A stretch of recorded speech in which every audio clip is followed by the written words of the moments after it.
Chairman Khardah municipality Neeru सरकार की क़यादत में खर्दा म्यूनसिपलिटी के ज़ेरे एहतमाम एम्बुलेंस का अफ्ताह दमदम लोकसभा एमपी सगोतो राय के हाथों हुआ।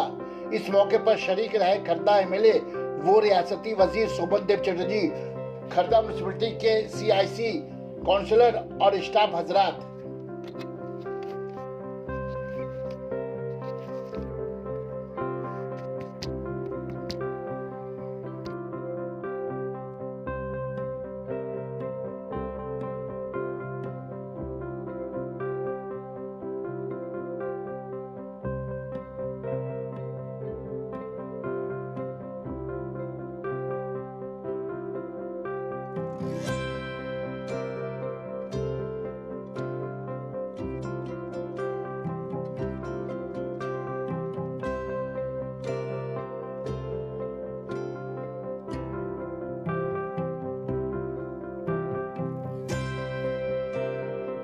Sana Medical Hall.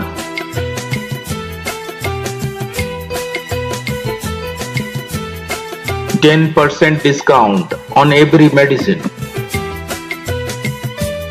Oxygen cylinder also available.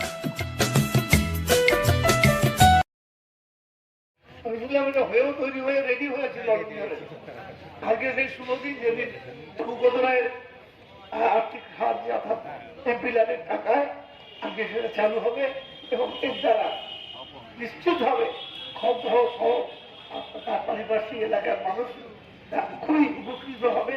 আর এই জন্যই এই টাকাটা দেওয়া হয়, এই অ্যাম্বুলেন্সে খুব দরকার পড়ে।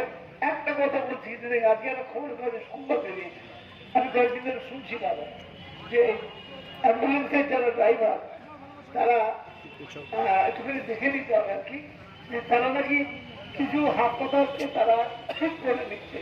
ধরুন একটা হাসপাতালে আছে, সরকারি হাসপাতাল ছিল, তার টাকা নেই জোগাড় করার মতো, এবং সে টাকা জোগাড় করতে পারবে না। তাকে বললো, দিদি ওই হাসপাতালে নিয়ে গেলে আপনার সুযোগ পাবেন না, চলুন আমি একটা প্রাইভেট হাসপাতালে অল্প টাকায় আপনাকে ঢুকিয়ে দিচ্ছি।